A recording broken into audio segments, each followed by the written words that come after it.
This is Optimal Relationships Daily, episode 811, Tackling Loneliness by Rosalyn Palmer of rosalynpalmer.com. Hello, everybody. Greg Audino here. Welcome to this new week of Optimal Relationships Daily, where I read to you from some of the best relationship blogs around, composed by some of the best relationship experts around. That's not all we do, though. In case you haven't heard, this is one of 6 shows in the Optimal Living Daily network. Our others range from finance to health to entrepreneurship and everything in between. So be sure to check out all of our shows by heading to oldpodcast.com to learn more. But for now, let's do what we do best here on ORD and start optimizing your life. Tackling Loneliness by Rosalyn Palmer of rosalynpalmer.com. Earlier this month, it was Remembrance Sunday.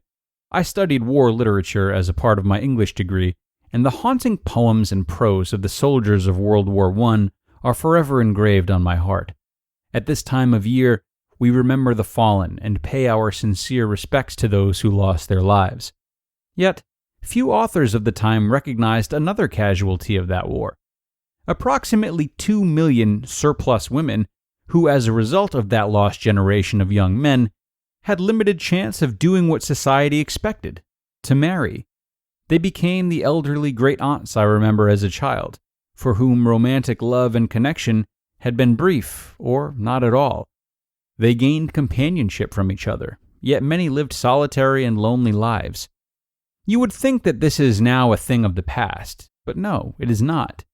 In our busy modern lives, it is estimated that over 40% of us will feel the aching pains of loneliness at some point in our lives. A study by the Co-op and British Red Cross reveals over 9 million people in the UK across all adult ages, more than the population of London, are either always or often lonely. Yet, despite how common loneliness is, few people are fully aware of the dramatic ways in which it impacts us. Loneliness, living alone, and poor social connections are as bad for your health as smoking 15 cigarettes a day. Loneliness is worse for you than obesity. Lonely people are more likely to suffer from dementia, heart disease, and depression. Loneliness is likely to increase your risk of death by 29%. Timely advice, as the number of people expected to be affected by loneliness and isolation could increase to at least 1.5 million by 2028. Yet loneliness is not just a factor of age. A survey by Action for Children found that 43% of 17 to 25-year-olds who used their service had experienced problems with loneliness, and that of this same group, less than half said they felt loved. Action for Children have also reported 24% of parents surveyed said that they were always or often lonely. Research by Sense has shown that up to 50% of disabled people will be lonely on any given day. Is it modern life that is actually making us lonely? Research shows that loneliness does not depend on how many friends or relationships you have. Loneliness depends entirely on the subjective quality of your relationships, on whether you feel emotionally and or socially disconnected from those around you. That's why more than 60% of lonely people are married. When married couples no longer share their deepest feelings, thoughts, and experiences with one another, it can leave them feeling disconnected and alone. People in such relationships truly believe their spouse cannot offer them the deep connection they would like. Social interaction and a search for a sense of well-being is hardwired into all of us.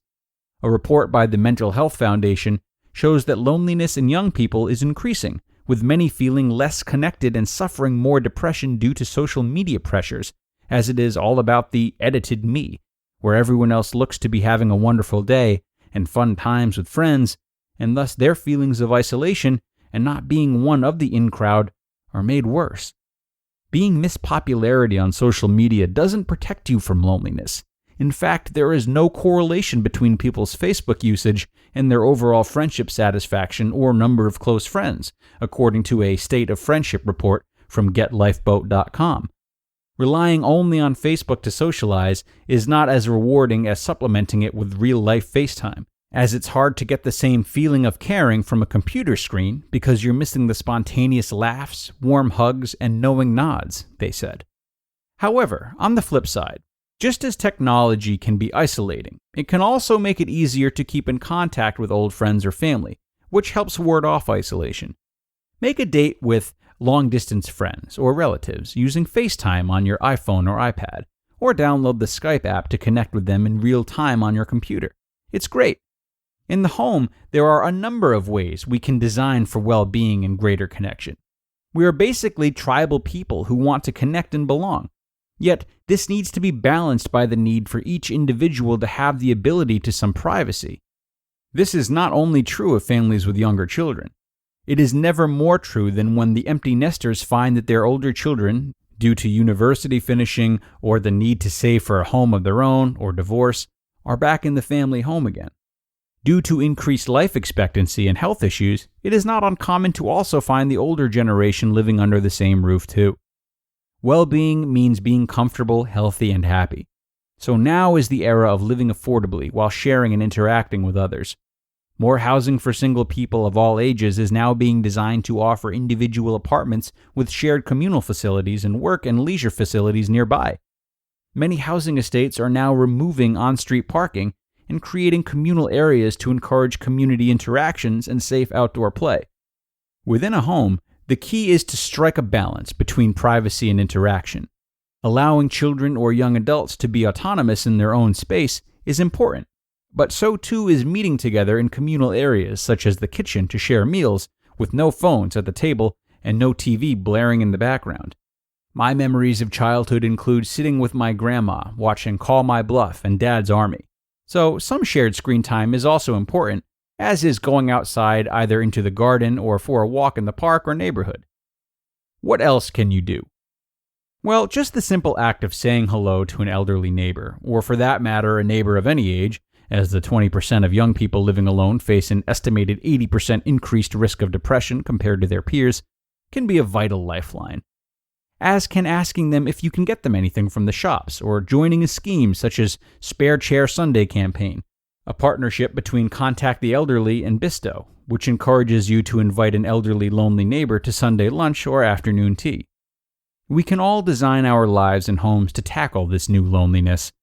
That way, the books of the future can look back on this time as one of care and a better design for living for all. You just listened to the post titled Tackling Loneliness by Rosalyn Palmer of rosalynpalmer.com. A really great post covering the silent but deadly loneliness epidemic that is clearly on the rise, as Rosalyn illustrated. What I often tell my coaching clients, and what is important to remember about loneliness, is that it is paradoxically a two-way street. So in feeling lonely, you are more than likely not seeking people to be vulnerable with as much as you're relying on them to come to you. Much like helping others to take focus off of our own problems in a healthy way, we can also look to Rosalyn's last paragraph and make it a point to relieve ourselves of loneliness by reaching out to others and giving them a space to feel welcome and heard. Those facing loneliness are, ironically, a very large group with a very common goal. So if you're part of it, start unifying. It's what everyone wants. And on that note, we are going to wrap up this first episode of the week. What a good way to start it off. I really appreciate you all being here, and you know I will be back with you all tomorrow, as I am every weekday, where your optimal life awaits.